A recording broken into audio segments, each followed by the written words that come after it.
우리 욥기 18장, 우리 병들고 돈 없는 자의 곁을 떠나는 사람들입니다. 병들고 돈 없는 자의 곁을 떠나는 사람들. 1절 3절 한번 읽어볼까요? 시작. 욥이 대답했다. 자네들은 언제까지 내 마음을 괴롭히고 말로 나를 상처 주려 하는 건가? 벌써 수십 번 나를 모욕한 것도 모자라 시체 같은 나에게 달려드는 행태가 부끄럽지도 않은가? 그랬어요. 그러니까 욥이 친구들에게 그 정도가 지나친 훈계와 가르침이 너무했다라고 재차 얘기하는 거죠. 그래서 욥을 위하는 마음은 눈꼽만치도 없는 것이 다 드러났고, 욥도 이 친구들이 나에 대한 굉장한 긍휼과 애정을 전혀 갖고 있지 않은 것 같다라고 어느 정도 이제 확신하고 있지 않나 싶어요. 그 친구들의 의도는 뭐였냐면 4절 5절 읽어요. 시작. 내가 잘못이 있더라도 그건 내 문제일 뿐 자네들과 무슨 상관인가? 뭐가 그리 못마땅해서 달려드냐 말일세. 자네들 생각에는 그들이 나보다 낫다 여기고 또 내가 겪는 고난은 내가 지은 죄 때문임이 분명함을 단정하고 싶겠지. 그런 거예요. 그렇죠? 지금 친구들의 의도는 뭐예요? 지금의 고난은 욥의 죄 때문이다. 이걸 욥이 인정하기를 끝까지 요구하고 있는 거죠. 그죠? 자신의 신학과 사상을 그 한 사람의 고난으로 자꾸 증명하려고 하는 거예요. 참 잔인하죠. 그래서 제가 그때 얼마 전에 그런 말씀을 드렸잖아요. 욥기 공부하면서 우리가 성도를 또는 사랑하는 사람을 축복의 예로 사용하느냐 저주의 예로 사용하느냐 이게 갈라질 수 있는데 우리는 결코 성도를 저주의 예로 사용해서는 안 된다. 한 사람의 고난을 한 사람의 저주, 한 사람의 심판의 예로서 사용하려고 하면 너무 잔인하고 그리고 하나님의 본 의도와는 분명히 벗어난 것이다 라는 거죠. 그런데 이 욥의 세 친구들은 자꾸 욥의 고난을 욥의 죄라고 하는 것에 연결시켜서 사용하고 또 욥이 그것을 인정하게 만들려고 아주 강제하고 있다는 거죠. 그래서 고통 이후에 이제 욥에게 일어난 일이 쭉 기록이 되어져 있어요. 고통 이후 욥에게 일어난 일 6절부터 12절 읽습니다. 그런 짓거리 나한테 하지 말고 하나님에게 하게. 나를 궁지로 몰아넣으신 분은 하나님일세. 나를 그물로 덮어 씌우신 분도 하나님이시라네. 내가 폭행당한다고 소리쳐도 아무도 반응하지 않고 살려달라고 도움을 청해도 못 들은 척 지나쳐버리기 일쑤였네. 하나님이 내 길에 담을 쌓아 막으시고 등불이란 등불은 모두 꺼서 칠흑 같은 어둠 속에 가두셨네. 나의 불을 다 거두어 가시고 나의 명예도 곤두박질치게 하셨지. 하나님이 나를 허물고 부수어 희망이라고는 전혀 싹틀 수 없게 하셨네. 하나님이 내게 노하시고 나를 원수 보듯 하시고 나를 치려 군대를 보내시고 사방에서 포위하며 나를 덮치셨네. 자, 고통 이후 욥에게 일어난 일이 뭐예요? 그 고난으로 인해서 돈 잃고 명예도 잃었어요. 그리고 환경은 매우 적대적이 되었다. 그리고 나는 사회적으로 점점 고립되어 가고 있다. 이 얘기를 하고 있어요. 또 고통 이후 욥에게 일어난 일 14절부터 13절 19절 읽어봐요. 하나님이 내 가족을 내게서 멀리 떠나가게 하시니 나를 아는 자들도 하나같이 나를 피하고 꺼려한다네. 친척 친구들도 다 나를 떠나고 내게 환대받았던 손님들, 인격적으로 대해주었던 여종들까지 나를 모른 채하고 거리에 집시보듯 하며 종을 불러도 대답이 없고 애걸해도 다들 무시한다네. 아내마저 내 숨결을 싫어하고 자식들도 나를 아비 대접하지 않는다네. 젖비린내 나는 것들까지 나를 업신여기고 내가 외출해도 하면 조롱과 야유를 퍼붓곤 하지. 친한 벗들도 나를 꺼리고 내가 참 사랑했던 이들도 등을 돌려버렸네. 자, 고통 이후에 그 돈도 잃고 명예도 잃고 상황은 다 적대적이 돼가고 있어요. 그런데 이제 13절부터 19절은 뭐예요? 사람들이 떠나가는 것을 기록하고 있어요. 그죠? 가족도 떠났다, 아내도 떠났다, 친척들도 다 떠났다 이렇게 얘기를 하고 있어요. 15절 같은 데 보면 내게 환대받았던 손님들 또 인격적으로 대해줬던 여종들까지 나를 매우 더럽게 보고 집시보듯 한다는 거죠. 저보다 한다는 거죠. 이거 되게 충격이었을 거예요. 그죠? 그가 나그네를 환대하라는 그 동방의 법에 따라서 이 나그네를 이렇게 자기 집에 들여서 맛있는 것을 먹게 해줬어요. 그러면서 어떻게 친분이 좀 쌓였던 모양이죠. 그래서 나그네란 어때요? 이게 먼 길을 걷기 때문에 아주 초췌하지 않습니까? 그리고 큰 어떤 재산을 갖고 있지 않은 사람일 경우도 많아요. 많아요. 그러니까 얼마나 욥이 잘 대해줬습니까? 그러면 그 은혜를 잊지 말아야 되잖아요. 그죠? 그런데 배은망덕한 모습을 보고 또 인격적으로 대해줬다. 제가 이게 좀 의역을 했어요. 의역을. 이 여종들까지도 나를 옳은 치 한다. 그 여종들이, 그 종들이 어떤 사람이었느냐? 욥이 정말 악덕 고용주처럼 대했던 것이 아니라 아버지처럼, 때로는 형처럼, 오빠처럼, 가족처럼 이렇게 직원을 대했단 말이에요. 그런데 참 세상은 그렇잖아요. 오냐 오냐 해주고 잘해주고 이렇게 참고 이렇게 화내지 않고 다독이면서 넘어가면 사람을 병신 취급하나 봐요. 그때 당시도 그랬던 것 같아요. 욥이 그래 대접을 받은 거야. 제가 선배 한 분이 군대를 갔어요. 그다음에 휴가를 나왔어요. 그래서 이제 상병을 달고 남으셨어요. 자기는 군대 가기 전에 절대로 사람을 안 때리고 부하 후임들 괴롭히지 않을 거라고 결심하고 갔어요. 막 환송회 할 때 난 그렇게 할 거다. 나는 군대 문화를 바꿀 거야. 그랬어요. 그래가지고 이제 자기가 후임들이 생기고 그래서 아주 잘해줬단 말이에요. 그런데 이게 어떤 일이 벌어지기 시작하냐면은 비슷한 고참 중에 아주 그냥 애를 들들들 볶는 고참이 있어.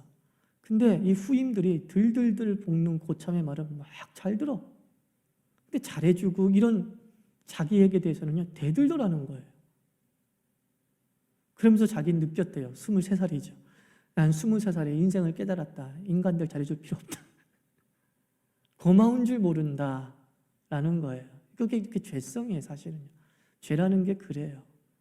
이게 자기한테 잘해주는 게 착해서 잘해주는 건데 자기가 또 잘해서 잘해주는 게 아니라 그냥 못해도 잘해주는 건데 자기가 착각을 해주고 내가 굉장히 흠이 없는 존재다라고 생각을 하고 그 다음에 그 선배를 무시하고 카리스마 없어? 이러면서 도리어 딸을 시키고 하는 일을 벌이더라는 거죠. 참 어이가 없는 거예요. 어이가 없는데 이게 교회도 그래요. 그 부목사들 이제 담임 목사도 여러 형태가 있잖아요. 그런데 담임 목사가 좀 이렇게 부드럽고 착하면은 말 잘 들을 것 같죠. 우리 목사님이 인격적이야. 그러면서 잘할 것 같죠. 근데 희한하게 진짜 그래요. 저도 다 그 부목사 시절을 지나왔기 때문에 희한해요. 더 게으르고 더 눈치 보고 더 슬슬슬 빠지려고 하고 그래요. 근데 막 무섭게 하고 니네들 나 배신하면 교계에서 묻어버릴 거야. 이런 말을 서슴치 않는 목사 밑에 있는 목사들은 도리어 발발발 끼면서 조금이라도 얻어먹으려고 그렇게 아부하는 모습을 봐요. 참 비열하죠. 그죠? 그 욥이 참 인격적으로 대해줬으면 그들도 인격적으로 대해줘야 되는데 세상이 그렇다라는 걸 욥이 다시 한번 절감했겠죠. 욥이 승승장구할 때는 세상을 모르잖아요. 잘 그냥 내가 좋으니까 다 좋은 줄 알았던 거죠. 근데 내가 최악의 상황에 빠졌을 때에 세상은 이렇게 최악이구나라는 것을 그가 느낀 거죠. 자, 16절 보세요. 종을 불러도 대답이 없고 애걸해도 무슨 뜻이냐면 좀 나 좀 도와줘, 나 좀 일으켜줘 그랬다는 거예요. 나 좀 저기 씻겨줘 그랬다는 거예요. 그러니까 돈도 없는 주제에 뭐 시키기까지 이랬다는 거예요. 17절 아내마저 내 숨결을 싫어하고 자식들도 나를 아비 대접하지 않는 거예요. 젖비린내 나는 것들까지 나를 업신여기고 여기 젖비린내 난다는 것은 일종의 나이가 어린이들 사람을 얘기하는 거죠. 욥의 후배들 인생 경험이 좀 짧은 사람들 이런 애들조차도 이제 욥을 무시하고 욥을 조롱하더라는 거예요. 친한 것들도 다 꺼리고 내가 사랑했던 이들도 다 등을 돌려버렸다. 이게 세상이었다는 거죠. 이게 욥이 세상을 헛살고 인간관계 잘못했기 때문에 이렇게 했겠어요? 아니죠. 욥이 살았던 세상이나 우리가 사는 세상이나 이럴 확률이 굉장히 높죠. 죄악에 물든 죄의 노예가 된 세상에 사는 모든 사람들은 거의 다가 어떤 한 사람의 실패를 놓고서 그 실패와 연관되지 않으려고 애를 쓰는 거죠. 한두 번은 도와줄 수 있겠지만 1년 못 가고 2년 못 가고 10년 못 가는 거예요. 어느 TV에서 코미디가 성공하려면 성공하는 사람들과 함께 어울려야 된다. 그 말을 막 입버릇처럼 얘기하고 있는 거예요. 그래요. 그게 세상이에요. 실패했다 그러면 안 가. 왜? 나도 저 사람처럼 될까 봐. 이게 잠재의식 속에 숨겨져 있어요. 참, 욥이 별의별 일을 다 겪은 거죠. 그죠?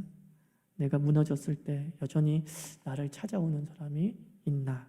이런 것들을 한번 생각해 보자는 거죠. 또 욥에게 일어난 일은 뭐냐? 20절 읽어요. 시작. 나는 뼈만 앙상하고 잇몸으로 연명하고 있다는 것을 알기나 하는가? 그랬어요. 그죠? 지금 이거는 욥의 피지컬을 지금 보여주는 거예요. 욥의 몸 상태가 진짜 뼈만 앙상한 거예요. 제대로 못 먹어서 또 잇몸으로 연명하고 있다. 그러니까 엄청난 육체의 고통이나 스트레스를 받으면 이가 다 빠진다면서요. 지금 그걸 묘사하고 있는 것 같아요. 그래서 지금 그는 이 단백질 높은 고기는 씹을 수가 없는 거야. 죽만 삼키고 있는 거예요. 그러니까 지금 겨우겨우 목숨만 유지된 상태. 요즘 말로 얘기하면 그냥 링거 꽂고 있는 상태인 거예요. 링거 꽂고 그다음에 생명 보조 장치의 도움을 받고서 그냥 연명하고 있는 정도의 상태. 그게 지금 욥의 상태였다. 이런 상태에 있는 사람한테 욥의 제 친구들이 네 잘못이다, 네 죄다, 인정해라. 이거 얼마나 잔인해요. 좀 망하긴 망했어도 얼굴이 색깔이 좋아. 그런 사람한테 얘기하면 모르겠어. 지들이 봐도 뼈가 앙상한데. 그러니까 욥이 친구들한테 얘기한 거예요. 니네들 내 꼴을 봐. 내 뼈가 이렇게 앙상하잖아. 내 입 봐. 이가 다 빠졌잖아. 지금 내가 어떻게 이쁜 줄 모르니 지금? 억장이 무너질 정도겠죠. 억장이 무너질 정도겠죠. 그래서 욥이 애원하는 거예요. 21절, 22절 시작. 오 나의 벗이여 나를 불쌍히 여겨주게. 나를 불쌍히 여겨주게. 하나님이 나를 너무 아프게 하셨다네. 자네들마저 나를 떠난 아내, 배신한 종들, 조롱하는 후배들, 그리고 모진 하나님처럼 대해야 하겠는가? 내가 어느 정도로 망가져야 자네들 성에 차겠는가? 이제 읍수하는 거예요. 나 좀 불쌍히 여겨 달라고. 나 좀 이해해 주게나. 좀 나한테 그렇게 잔인한 말 좀 하지 말고 좀 껴안아 주고 다독거려 주고 괜찮아 잘 될 거라는 빈말을 좀 해주면 안 되나? 여러분들의 친구는 어떤 친구일 것 같아요? 여러분들의 친구는 어떤 친구일 것 같아요? 나이가 들면서 이게 고난을 겪는 횟수가 많아지고 또 고난을 겪음으로 인해서 이런 것들이 생기잖아요. 이런 것들을 생기잖아요. 막 젊었을 때 20살 때 30대 초반까지 정말 잘 지내던 친구야. 정말 같이 놀러 다니고 같이 그냥 기분 좋은 일만 했던 친구들이야. 근데 하나 둘씩 이제 삶의 차이가 벌어지는 거야. 삶의 차이가 벌어질 때에 진짜 착한 친구구나라는 거, 의리가 있는 친구구나라는 사람들이 이렇게 구별되더라고요. 그러면 그렇지 않은 친구들은 어떻게 해야 되는가? 굳이 애써 만나지 않아요. 절교하진 않습니다. 절교하지 않지만 굳이 내가 미리 전화해서 만나자 하자 그럴 필요는 없더라고요. 그러니까 이상해요. 친구의 숫자가 내가 아무 문제가 없을 땐 그냥 유지되고 있어요. 옛날 10년 전, 20년 전, 30년 전 친구들이 유지되고 있어요. 근데 내가 어떤 고난을 한두 번이라도 겪으면 거기서 10%씩 떨어지는 것 같아요. 또는 상대가 친구 중에 고난을 받는 사람이 있으면 또 이상하게 그 무리 중에 떨어져 나가요. 무리 중에 자존심 때문에 떨어져 나가기도 하고요. 친구들이 왠지 걔는 좀 맨날 얻어먹으려고 하는 것 같아. 빌붙는 것 같아. 이러면서 정기 모임엔 연락은 하지만 이렇게 사적으로 야 선전하자, 뭐 하자라고 하는 뭐 번개팀 같은 모임이라고 그러나 그런 모임엔 걔를 안 불러요. 제가 제 주위의 사람들도 그래요. 대부분의 사람들도 그럴 수 있어요. 중요한 건 이제 내가 그런 사람이 되지 않도록 조심해야 되는 거죠. 그런 욥의 주변 사람들처럼 배신하고 의리 없는 자들을 내가 달본세곤해가지고 지금부터 사귀지 말아야지. 그럴 필요는 전혀 없죠. 우리는 욥의 이 적대적 환경 그리고 의리 없는 사람들로 인한 별리의 이별의 상처를 보면서 나도 그렇게 상처를 주는 그 사람일 수 있음을 먼저 돌아봐야겠죠. 그죠? 그래서 내가 어떤 힘들고 어려워하는 사람의 곁을 떠나는 사람인가 아니면 애써 그 곁을 지켜주는 사람인가 한번 생각해 볼 필요가 있는 거죠. 그 연예인이 이제 20년인가 30년, 20년 결혼 생활하고 이혼을 했어요. 그래서 이제 왜 이혼했냐 그랬더니 사랑이 없어서 이혼을 한 거다 그래요. 맞죠? 더 이상 사랑이 없더라고. 그러면서 이혼을 했대요. 그러면 사랑이 언제부터 없었던 거예요? 그랬더니 이혼 전에도 사랑이 없었다. 근데 왜 그때 바로 이혼하지 않고 좀 시간이 지난 다음에 이혼하셨냐? 라고 물으니까 여자구나. 맞아요. 여자 배우예요. 여자가 기가 막힌 말을 했어요. 그때 그 사람이 너무 힘들었다. 그래서 내가 굳이 그 사람을 떠나면 돈 때문에 이혼하거나 한다라고 하는 욕먹을 것 같아서 난 사랑이 없어서 분명히 떠나려고 하는 것 뿐인데 그때 그 사람이 너무 힘들었다. 그래서 나는 있어주는 게 당연히 도리다. 왜? 한때 사랑했던 사람이기 때문에 있어주는 게 도리다. 그리고 이제 그 사람이 문제가 풀렸어요. 그래서 이혼했대요. 돈도 잘 벌게 됐대요. 그래서 이혼했대요. 얼마든지 그때 이혼할 수 있었는데 그때는 그 사람이 너무 힘들었기 때문에 내까지 떠나는 건 도리가 아니다 싶어서 있다가 그 사람이 잘 되고 좋아지게 되었을 때 그때는 미련 없이 그 곁을 떠났다. 그러면 이제 그 남자 입장에서 진짜 기가 막힌 여자 하나 놓친 거죠. 사실은 너무 멋진 여자를 놓친 거지. 그래요. 그래서 힘들고 어려울 때 떠나는 사람들이 있어요. 근데 떠나는 거 어떻게 해요? 그거 떠나면 할 수 없는 거야. 그럼 어떻게 해야 되죠? 내 탓이다라고 생각하면 안 되는 거야. 그 사람이 떠나는 건 그냥 그 떠난 사람이니까 떠났지라고 생각해야지. 나는 물리적 환경만으로도 너무 힘들고 벅찬데 그 사람의 떠남으로 인해서 심리적인 고난까지 겪는 거야. 내가 너무 잘못했, 내가 뭘 잘못했지? 내가 무슨 실수했지? 내가 고쳐야 될 부분이 뭐가 있지? 그 사람과의 관계의 끊어짐을 다 내 탓으로 돌리고 있는 거야. 그러니까 이 두 가지 고난에 빠져 있을 수 있잖아요. 근데 전 욥에게서 한 가지 배울 점은 욥이 이렇게 막 많이 떠났다라고 얘기를 해요. 떠났다 얘기하면서 그게 내 탓이다는 얘기는 안 해.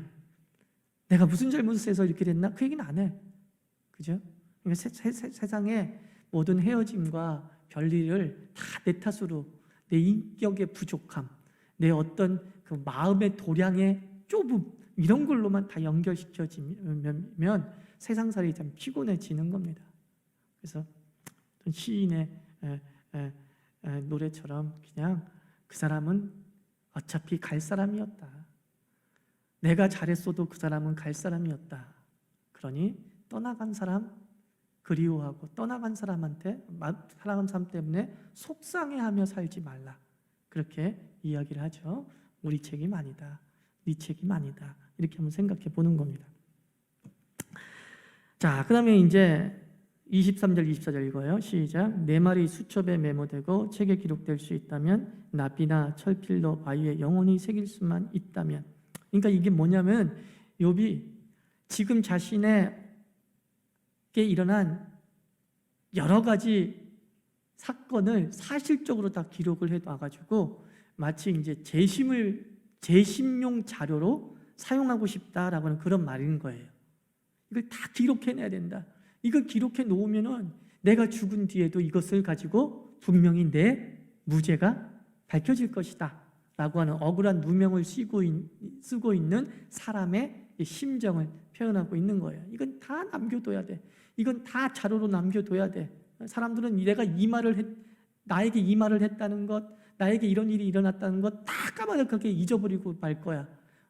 내가 무죄가 밝혀졌다 하더라도 나를 갖다 조롱하고 나한테 무시하고 나를 업신여기고 했던 사람들은 자기가 언제 그랬냐는 듯이 모른 척하고 할 수 있을 거야.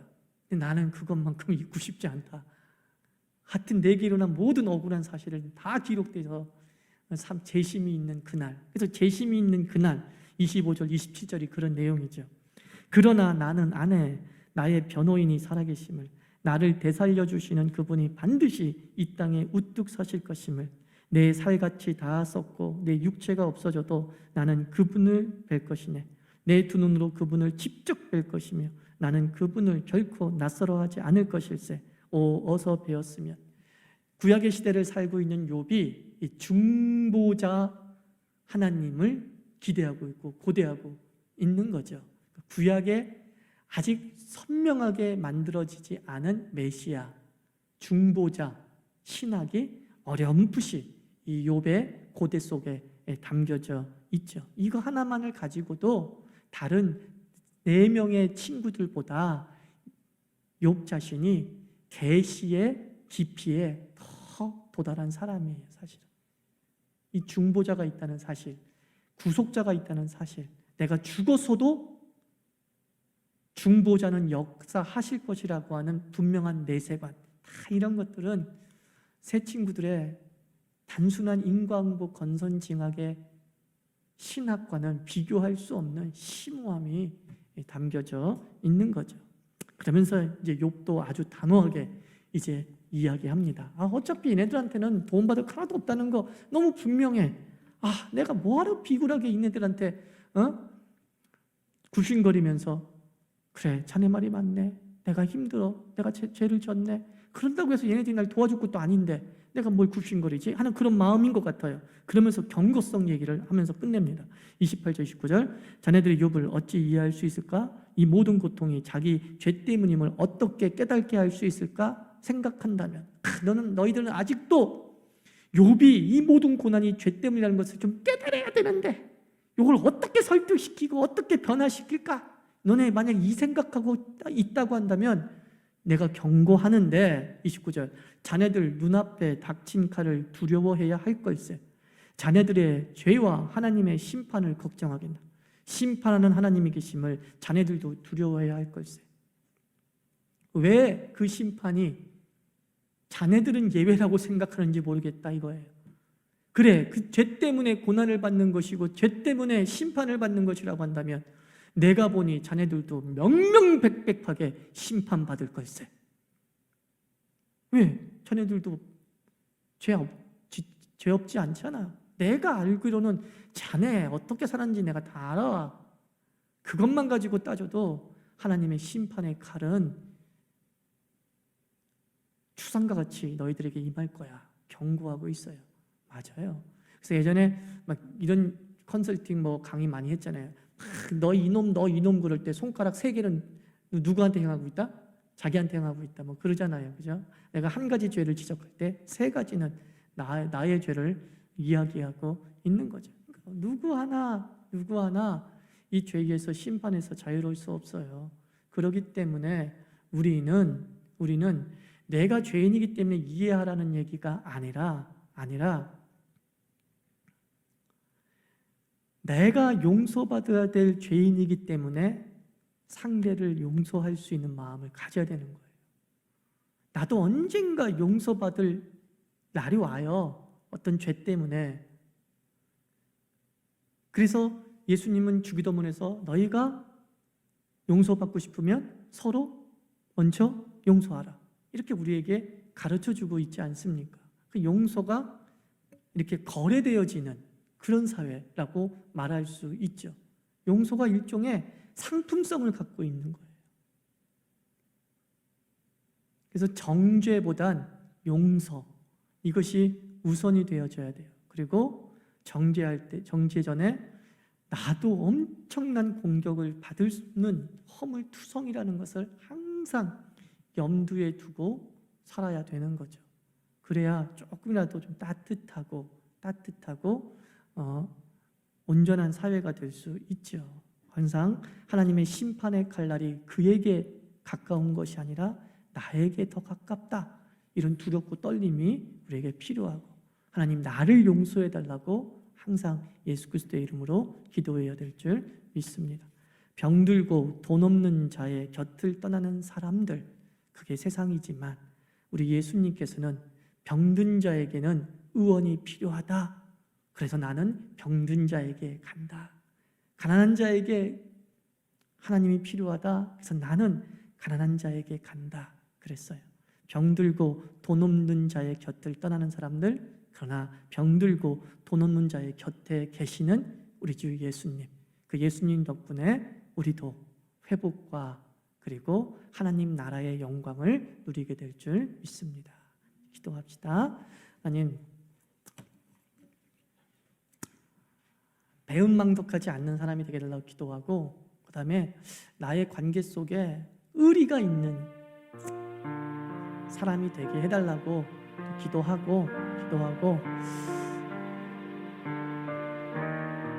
내가 내 주변에 있는 사람을 어떻게 물리적으로 도울 수 있는 능력은 안 되지만, 하나님 아버지, 내가 사랑과 그리고 기도로 축복하며 사는 그리스도인 되게 하여 주시옵소서. 함께 기도하도록 하겠습니다.